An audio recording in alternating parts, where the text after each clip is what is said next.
Herkese merhaba. Dünya Kupası yolculuğumuz devam ediyor. 48 takımı detaylandırıyoruz. Şu anda sıra olarak Güney Kore'ye gelmiş durumdayız. Güney Kore hakkında ne beklemek gerekir? Takımın yapısı nasıl? Hepsini konuşalım. Güney Kore Dünya Kupası'na katılım alışkanlığı yüksek bir takım. 11 kez katıldılar. 12. kez katılıyorlar. Bu ciddi bir sayı. Rekorları 2002'deki kendi evlerindeki yarı finaldi.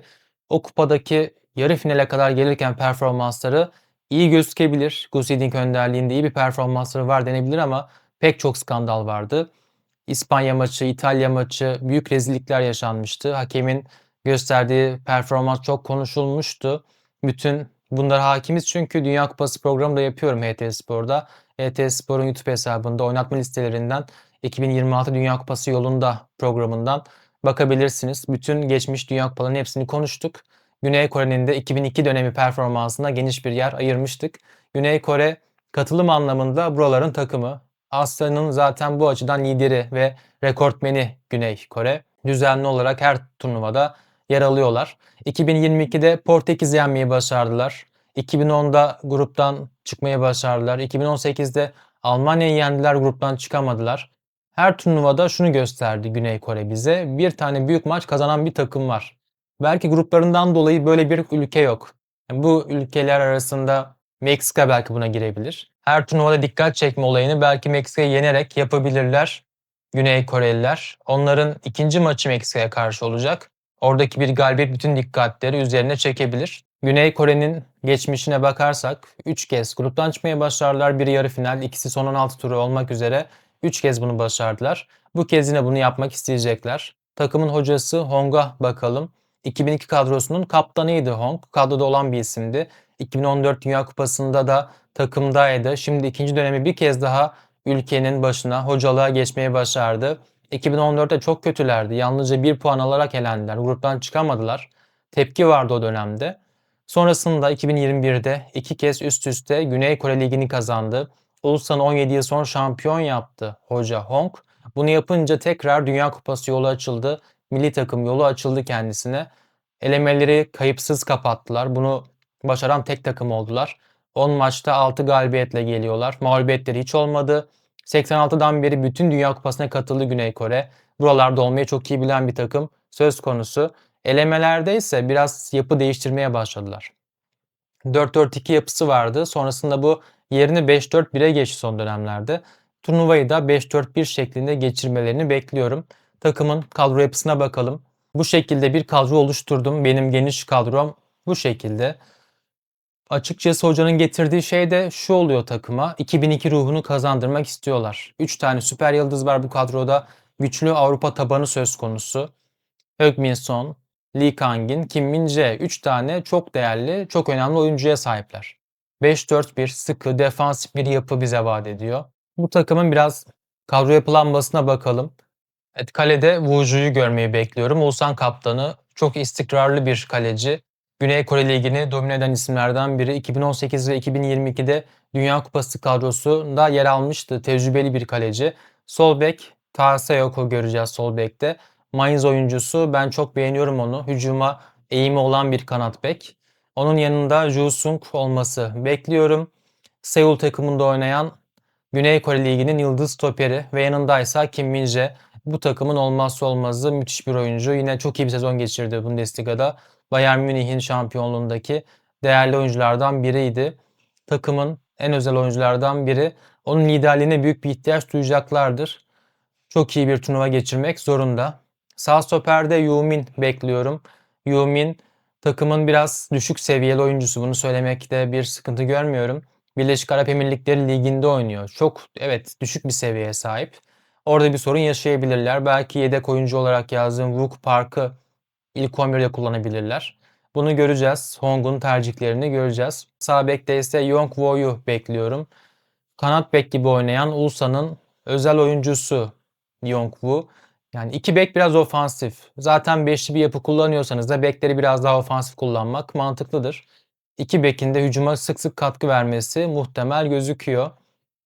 Sağ bekse daha dikkatli oynayabilir. Ya ben biraz daha Tae-sok'tan, sol bekten hücuma katkı bekliyorum açıkçası.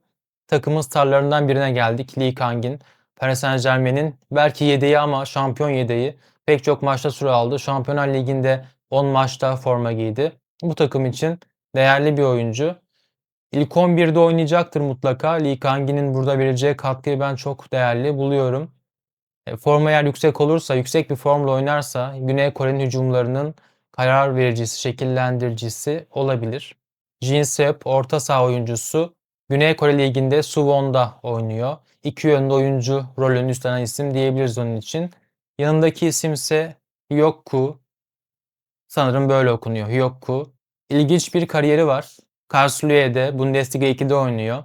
Yeteneği düşük ama biraz daha rekabet seviyesi için Eee, yukarıda diyebileceğimiz bir oyuncu. Bundesliga 2 iyidir. Yani o seviyelerde oynayan bir ismin varlığı her şeye rağmen değerli.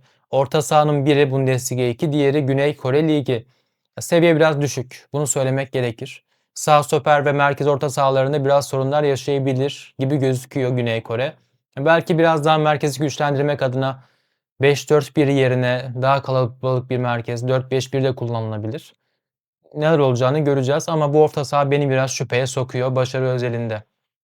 Heung-min takımın özel oyuncularından biri. Ya bu takım için çok değerli ama eski Heung-min olmayacak. Büyük ihtimalle bunu göreceğiz. Tottenham'dan giderken MLS'e, Los Angeles FC'ye rekor bir fiyatla gitmişti. 26,5 milyon euro. Rekor bir bedeldi bu. MLS'te 13 maçta 12 gol, 4 asist. Messi sonrasında ligin en üretken ismi. Ama MLS liginin kalitesinden dolayı ne durumda olduğunu görmek gerekiyor.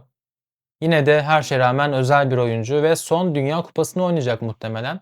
Bu açıdan da Heung-min çok ciddi alacağı bir kupa olması olası gözüküyor. Yedekte ise bizim çok yakından tanıdığımız Yangyo. Yangyo formda geliyor. Belki Beşiktaş çok iyi bir kapanış yapmıyor sezon sonunda ama yani bu sezon onu özel kılan nokta zor pozisyonlardan çıkardığı gollerdi. Yangyo gerçekten çok özel bir oyuncu. Dünya Kupası'nda vitrinde bunu gösterebilir. Pek çok maçta şans bulur beklentisindeyim. İyi bir performans bekliyorum Yang-Yeot'tan. Öne çıkması muhtemel 4 isim var. Sizin de bildiğiniz gibi Heung-min Son, Yang-Yeot da katılabilir. Kim Min-jae, Lee Kang-in ve bunun yanında defanstan bir ismin de katkı vermesi lazım. Yani özellikle ben burada Yoo Min'i çok merak ediyorum. Yapacağı oyun, performans çok önemli. Heung-ju da çok özel bir oyuncu. Sağ kanat oyuncusundan beklenmedik bir katkı gelebilir. Yani şöyle, Celtic'te ulaştığı seviye fena değil sağ kanat oyuncunun. Belki oradan bir gol katkısı, sürpriz bir katkı gelebilir. Dünya kupaları genelde sürprizlere açık kupalardır. Geçmişe gidersek Schillaci, Paolo Rossi, kimse bunlardan İtalya'ya bu kadar büyük bir katkı beklemiyordu. Schillaci takımın 5. forveti olarak turnuvaya gelmişti ve çok büyük işler başarmıştı. Gol kralı olmuştu. Yani bu turnuvaları ben şöyle bakıyorum. Bir aylığına dünyanın en iyi oyuncusu oluyorsunuz bu turnuvalarda. James Rodriguez Real Madrid yaptı bu turnuvalardan 2014 yılında. Yani bu tarz beklenmedik katkılar gelebilir. Tabii bunu Güney Kore takımından almak kolay mı? Değil. Hiç kolay değil. Böyle bir potansiyel star vaat eden bir isim var mı bu takımda? Fazla gözükmüyor. Ama yine de gruptan çıkabilecek bir takım var yapı itibariyle. Güney Kore Çekya ile oynayacak ilk maçlarında. O maç çok önemli. Ya buradan bir 3 puan kesin çıkartır bence onları. Ama 1 puan da fena olmayabilir. İkinci maçları Meksika ile karşılaşacaklar. İşte buradaki maç çok kritik. Meksika'ya karşı o geçen yıllardaki sürpriz galibiyetlerden birini alabilirlerse, Meksika'yı yenmek sürpriz değil ama seviye olarak bunu söylüyorum. Bu grubun en zor takımı Meksika ve ev sahibi haliyle zor bir maç olacak. Kazanırlarsa işte orada yollar açılabilir Güney Kore'ye. Büyük işler başarabilirler. Güney Afrika'ya karşı da kazanmalarını bekliyorum. Benim biraz daha bu gruptaki ikilim Meksika ve Güney Kore ama Çekya'nın da çok değerli bir takım olduğunu söyleyelim. Benim genel değerlendirmem bu şekildeydi Güney Kore hakkında. Sizlerin de yorumları, görüşleri çok değerli. Nasıl bir takım, nasıl bir kadro bekliyorsunuz? Bu ilk 11'e katılıyor musunuz? Turnuvada beklentileriniz nelerdir ve Güney Kore hakkında neler söylemek istersiniz? Bütün yorumlarınızı merakla bekliyorum. Tekrar görüşünceye dek hoşça kalın.